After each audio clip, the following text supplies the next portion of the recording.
This is Reina. Reina is 13 years old. She's on the autistic spectrum. She has ADHD, intellectual disability, and epilepsy. When Reina's mom was pregnant with Reina, she came to me and she said something was wrong. She could feel something was wrong. She didn't know what it was, but it was a mom's intuition. And being the good husband that I am, I told her not to worry about it. I just reassured her and told her it was pregnancy jitters and everything was gonna be all right. We did everything we were supposed to do, and the pregnancy and the delivery came and went by with no complications or issues. Even though the delivery took 24 hours, we brought home a happy, healthy baby. Even her APGAR score, which measures how well a baby is doing, was a 9 out of 10. You ready to ride the metro, Reina?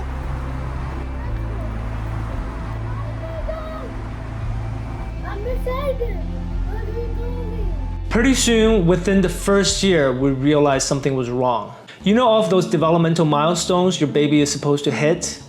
Like when they walk, when they eat, when they can stand? Well, Reina was late on all of them. She was late to sit independently. She was late to stand. She was late to walk. She was late to talk.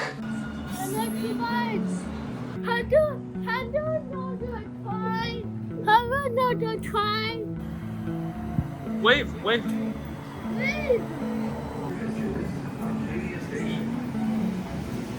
Our pediatrician told us not to worry, that babies develop at their own pace. But she kept missing those targets. And we were worried.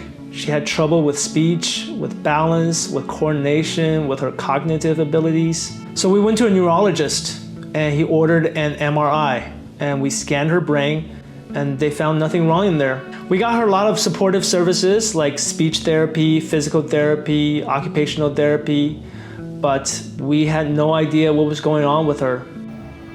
It's fun. It's fun. It's fun? You like it? Yeah, wave.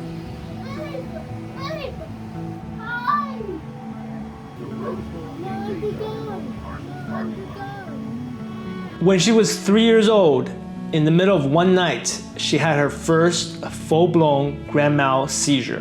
Now, if you don't know what a seizure is, like we didn't at the time, seizures are basically a sudden burst of uncontrolled electrical activity from your brain. And when you get a grand mal seizure, you become unconscious, and then there's a series of muscle contractions and convulsions. And it can last anywhere from 30 seconds to many minutes. Look up for his picture. Man, look at this cool statue. Cool, huh? I'm gonna go check it out. Okay, let's go check it out. Oh, it's not open? It's only open on Thursdays. When I went back to her neurologist, he told me that she had epilepsy and he prescribed her some anti-seizure medications. I remember the moment when I was sitting in Reina's neurologist office, and he was an older doctor, so he didn't really care. And he just came right out and said it, and he said, "Your daughter is mentally retarded." He was an older doctor, so he had no qualms about using the R word. I was flabbergasted, and I was like, okay, well, is there anything we can do? Is there any way we can heal her or cure her? Is there any way we can help her get better? And he said, no, your daughter is going to be mentally retarded for the rest of her life. Oh, Reina, let's eat at this restaurant. Reina, you want a burger? You want some French fries? Don't eat that. Don't eat that. Let go. Let go. Reina, let go. Sorry, Dad. Whoa, look at that burger. French fries? Do you like French fries? I like one bag. I'm another bag. So Reina got some anti-seizure medications, but they didn't work. She just kept having more grand mal seizures. And we would increase the dosage, we would try a different medication, and nothing worked. She just kept having them. From the ages of 3 to 7, Reina was basically medically fragile. We were in and out of the hospital a lot. I still remember the worst night of it, when she started getting them and they won't stop. She just kept getting them over and over again, and every time it would be longer and worse than the previous one. My wife and I, we put her in the car and we drove her to the ER. And while driving there, she started having another seizure. So when we got to the ER, I was carrying her in my arms, running into the ER while she was still having a seizure. The doctors and nurses there rushed over and they hooked her up to all of these tubes and machines, and they injected her full of drugs to basically knock her out and help her sleep. She slept in the ER for a good 2 full days and was in there for another day to recover before we could take her home. Reina wanted to wear the backpack. It's a toy store, Reina. No, it's a toy store. A dog! I'm good! I know. They're toy dinosaurs, Reina. The book. Yeah, the books. Look, look, what kind of books do they have? Throughout the years, we've seen so many doctors and specialists and neurologists, but none of them has been able to tell us and give us an exact reason or cause for all of Reina's conditions. She has done so many tests.